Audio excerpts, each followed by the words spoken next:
Bhagavad Gita is a book of mankind's collected experience of and answers to life's most basic questions.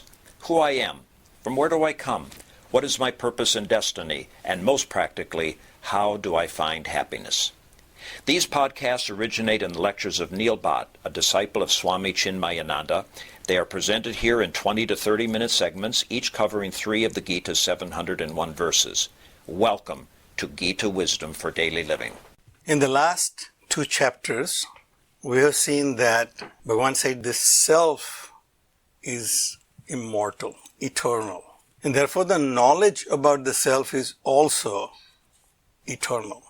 I know that I exist, that I never have any doubt. But I still have no knowledge about that eternal self. I experience the permanency of the self, but I have no knowledge about it. So the reason for that Bhagavan told us in last chapter is Avrutam Gnanam Etena Gnanino Nitya Vairina. This knowledge is hidden, veiled by that from the wise person. The wise person is the one who knows the knowledge is a wise person. I always have this knowledge that I exist. Whether the world exists or not, I know that I exist. So that knowledge which is permanent in me is not available to me, and therefore I consider myself to be mortal. So all my fears and all my sorrows are because of that fear of mortality. And Bhagavan said this knowledge you do not have to acquire from anywhere outside. Because knowledge is always there for you, but it's right now veiled. Avrutam gnanam etena gnanino nitya vairina kama rupena kaunteya duspurena analena cha. It is covered by your desire.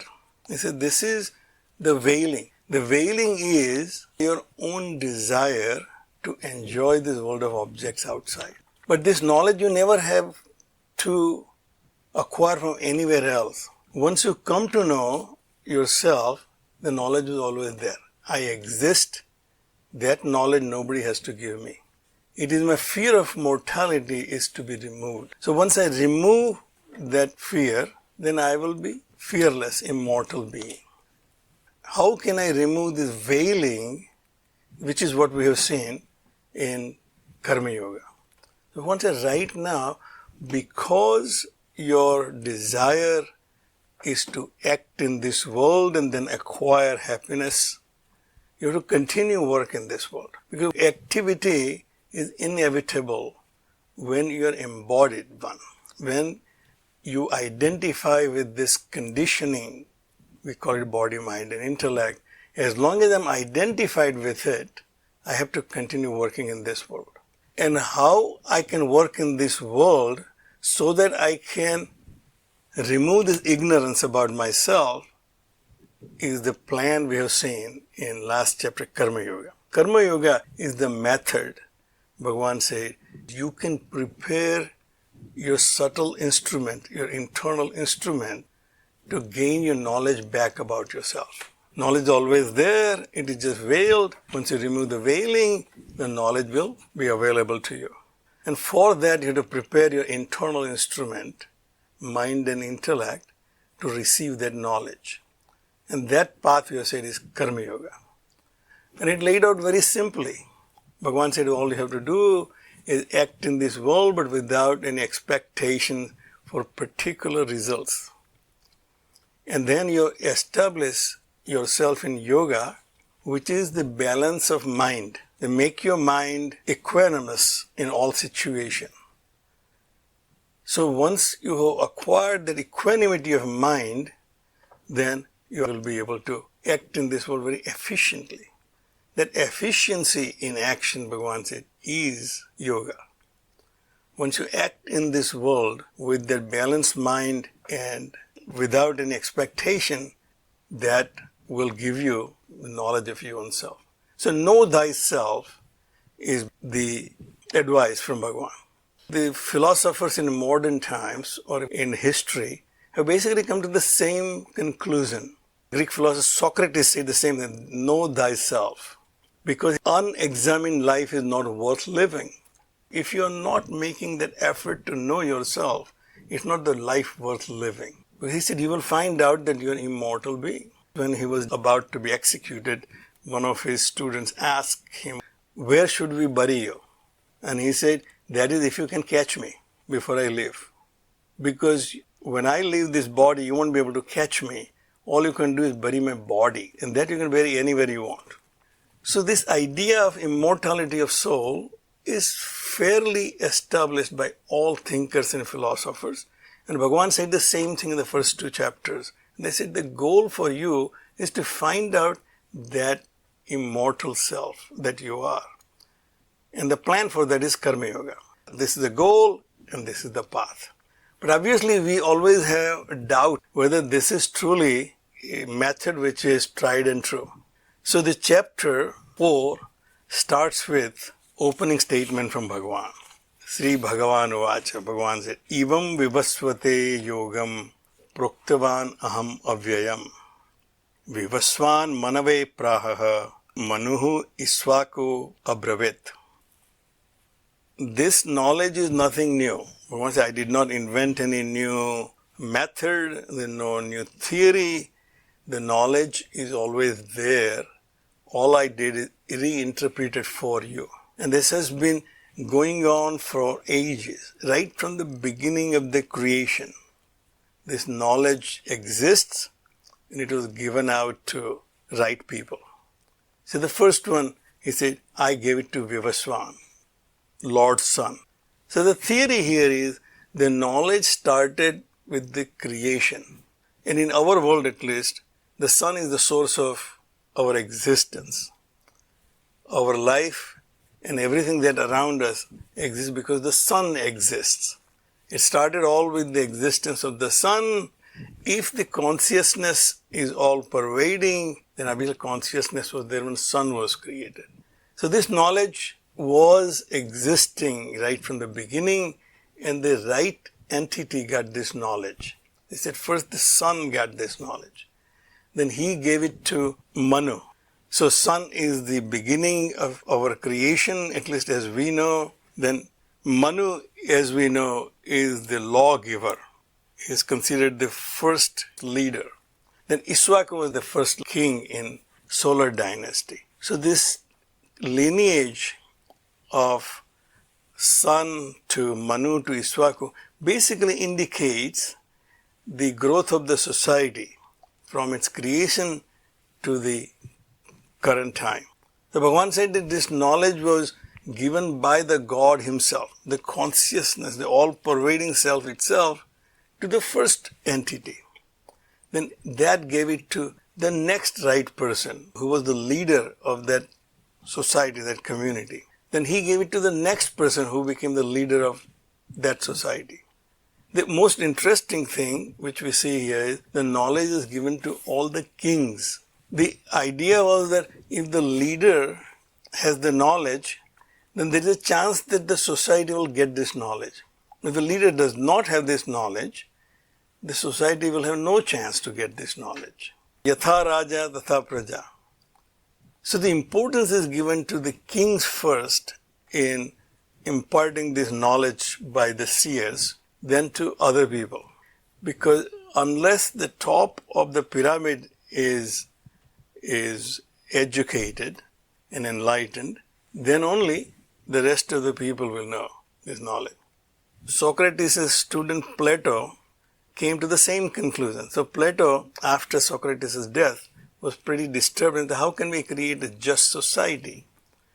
He pondered on that idea and came to the conclusion that there are only two ways you can create a just society. The one is, if the philosophers get the authority in governance, then we can create a just society.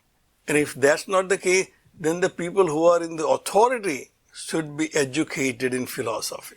In other words, if the wisdom lies at the top of the government, then only the society can be just.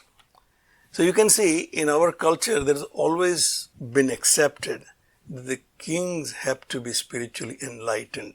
And we can see in our history, and we have seen in chapter 2, Bhagavan himself said, Janak, etc., the kings have achieved this knowledge just by activity. By doing actions in a correct method, they have gained this knowledge.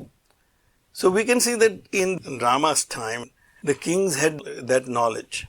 And then Dwapar's time, by the time Krishna came, this knowledge obviously was not readily available. So therefore Bhagavan said, the yoga which I am going to teach had been there in our culture, was given out from one Rajarsi, one king sage to another, and that's how the society had maintained this order. But over a period of time, it has been lost. Vivaswan manave praha manu iswakave abravit. That was good. Sa evam parampara praptam imam rajarsayo viduho. Sa kale neha mahata yogo nastha parantapa. This knowledge handed down in regular succession from one royal sage to the another. Manu gave it to his son Iswaku, Iswaku gave it to his son, and it continued.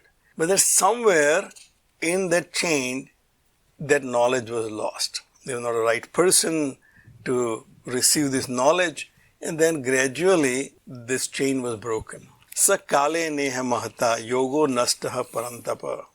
O parantapa, this knowledge was lost because of time. As we know that any system, no matter how perfect it is, gets corrupted over a period of time. If you leave something alone for a long period of time, it will get rusted, it will get polluted, it will lose its own character. So Bhagavan said this yoga also over the period of time got lost. But this yoga is the eternal knowledge. Knowledge never gets lost, but it gets obscured by other veilings.